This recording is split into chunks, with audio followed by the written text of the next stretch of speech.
A few months ago, when the live-action FMA movie was coming out on Netflix, I had an idea. Instead of forcing myself to watch what I knew was going to be a total train wreck, I decided to try and find the best live-action adaptation of an anime property to see what fundamental qualities go into making a good live-action adaptation of anime. And so I tried out the Rurouni Kenshin film trilogy. I got through the first two films and thought they were pretty good, but then I got swamped with a bunch of other projects and never continued.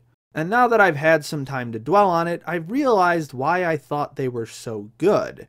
And it's because I've barely seen anything related to Rurouni Kenshin outside of these movies. I watched 7 episodes of the anime and put it on hold because I heard it ends on filler, and read 4 volumes of the manga and haven't gotten back to it in forever. Sure, these are competent films, but no more competent or unique than what I've seen from their source materials. There's no expert film crafting or incredible acting performances. The only reason I had any interest in these movies at all was because I thought I didn't have time for the full Rurouni Kenshin story. Which is a really fucking stupid way to look at it, especially considering that I didn't even have time for the live action version in the end. I know I'm like the 80 millionth person to complain about this, but why the fuck do we need live-action remakes of anime properties? I'm not asking why we need remakes in general. We kinda covered that already way at the beginning of 12 Days and concluded that remakes aren't inherently bad. I'm asking why live action specifically, because there are at least 2 answers to that question, and both of them are awful excuses for mediocre art. The first is pretty simple: money. Companies banking on either nostalgia for an older property or the clout of a currently popular one by pumping out as many different kinds of media about it as possible. In the past 6 months alone, we've seen 3 announcements for Hollywood and Netflix adaptations of some of the biggest anime properties out there, past and present. Do you honestly think these adaptations exist to actually tell a worthwhile story? Cowboy Bebop was created by one of anime's greatest directors, the best animators at one of anime's greatest studios who went on to form another of anime's greatest studios, and one of the best soundtrack composers, period. What could you possibly add while taking all of that away that wouldn't make it worse? Ghost in the Shell had almost the exact same circumstances. What could you possibly add to make it worthwhile if the live-action version is directed by the guy who made Snow White and the Huntsman? Death Note was written by one of manga's greatest writing duos, and then adapted by another high-caliber director and top-tier studio. What the fuck could a movie adaptation by the guy who directed the Blair Witch remake possibly add that wouldn't make it worse? I can already hear the same comments I've heard 1,000 times before. They don't have to be as good as their originals. Why can't they just be okay and do their own thing? That's not good enough! If these projects don't have any aspirations to be great pieces of media that people will love on their own merits, then why should I care about them?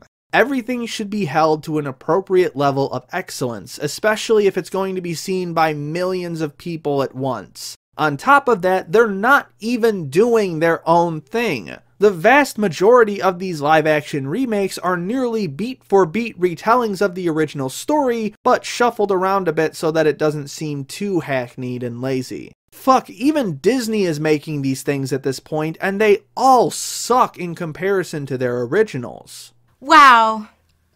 I hate it. Either go all out and tell your own original story like the Wachowskis did with Speed Racer and whatever the fuck Detective Pikachu is gonna be, or don't do it at all and use that potential budget for an original idea. But there's another reason why these live-action remakes are made, or more accurately, why the concept of live-action remakes gets so much hype. And for me, this reason is even worse than just making a shallow product for money. Surprisingly, it can even be found in many defenses of these movies by anime fans. When something like My Hero Academia or Cowboy Bebop gets a live-action treatment in the West and people go, look, anime is finally becoming mainstream and is getting accepted by a wider audience, I see something entirely different. First of all, Both of those shows have a line of Funko Pops, and as much as I hate those cheap, soulless husks of plastic with every fiber of my being, there are very few things that indicate a show is mainstream quite like a line of Funkos. Second, when you say getting a live-action adaptation is a sign of acceptance, you are implying that the live-action format is somehow superior to animation, that animation can't be taken seriously in the West. And, unfortunately, you're right. Animated storytelling, especially anime, still isn't taken seriously by a mainstream audience unless it's got a big ol' fucking Disney logo on it. And ironically, it's taken even less seriously by the supposedly film-minded crowd. In the nearly 20 years that the Oscars have had a Best Animated Feature category, the only time an anime film won was when Disney was literally throwing shit at the wall in their post-Renaissance drought, and nobody even knew what DreamWorks was yet. Need I remind you that The Wind Rises, a biopic drama by the legendary Hayao Miyazaki, lost to fucking Frozen? And that A Silent Voice, helmed by Naoko fucking Yamada and easily the most Oscar-baity anime film I can think of, wasn't even fucking nominated? Even casting the legitimacy argument aside, why would you even want to see your favorite anime property given a live-action adaptation? If it's about seeing more of the show, you can plead for a sequel instead. Or better yet, just watch the fucking show again instead of a bastardized remake of it. Why would you ever want to see FMA in live action when Hiromu Arakawa's character designs are so fucking iconic and Studio Bones put some of their best effort into the action scenes? Why would you want to see Cowboy Bebop in live action when the flow of movement in a given scene is allowed to be so perfectly choreographed to the score because it is animated? Why would you want My Hero Academia without Yoshihiko Umakoshi's stellar line work and Yutaka Nakamura's excessive and exhilarating action cuts? Why the fuck is there a JoJo live action movie? Do you even know what JoJo is? I feel like that's a sign of the apocalypse in and of itself. Ember, why are you making such a big deal about this? It's not affecting the anime you watch, so why throw such a fit?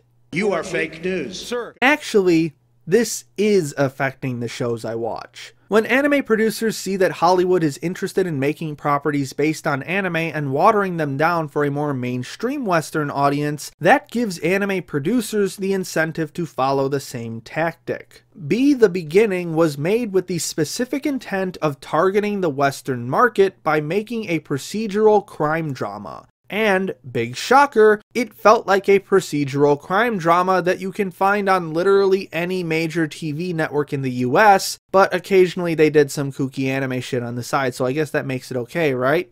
No, it doesn't, because Be the Beginning is fucking boring as shit. The Fooly Cooly sequels were made at the behest of Toonami so that they could cater to nostalgia-obsessed fans, not because Tsurumaki had more to add to a story that was already a masterpiece of personal artistry. And, wouldn't you know it, the sequels fucking sucked. Watanabe didn't make Bebop because he wanted to cater to a Western audience, he wanted to make an artistic piece of media with cool space noir shit, which happens to be a Western flavor. Kohei Horikoshi didn't write My Hero Academia because he wanted to appeal to Western fans, he wrote it because he grew up on Marvel Comics and Shonen Jump and wanted to write a story that was the best of both. If you consider yourself an anime fan and you still think live-action adaptations are a good idea, or that anime should appeal more to a Western audience so that it can become more popular, you really need to ask yourself why you got into anime in the first place. Did you get into it because that's what all the cool kids were talking about at recess? Or because it's socially acceptable to discuss in a mixed audience? I don't think that was the reason. For me at least, the reason I got into anime was because it was so different from the constant drip feed of monotonous entertainment on American TV. So rich and diverse in genre, style, and thematic purpose that I had no choice but to fall in love with it. It's a medium so incestuous and so in love with itself that some shows even give you a list of required viewings to fully understand what they're trying to say.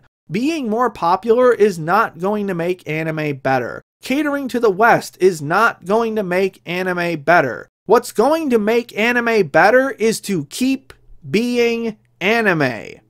And if for some reason you think you've seen a live action adaptation that was actually better than the original anime, movie Bob, and that original anime wasn't a garbage adaptation to begin with, then this video isn't directed at you because, and I know this is going to sound harsh and oversimplified, I honestly will have no reason to take your opinion seriously because it is so far removed from my core tenets of understanding media that I wouldn't even know how to reason with you. If you honestly thought that Death Note, Bleach, Ghost in the Shell, FMA, or any of these things were better in live action, then I really don't have anything to say to you. You can have those opinions, but know that I find them to be among the worst opinions I've ever encountered. If this is the future that you want for anime and its relationship with a global market, then it's a relationship I want absolutely no part of. And you can shove it right back up Hollywood's ass where it belongs. I mean, for fuck's sake, how far are they gonna go with this? Look at this. You see this? This is a live-action adaptation of Kite. Kite! A hentai OVA! Starring Samuel L. motherfucking Jackson! What the absolute fuck? How long is this going to fucking continue? What the fuck did I knock over? What is this? Huh.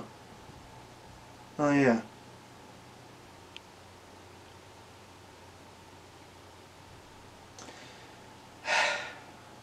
Well, here goes nothing.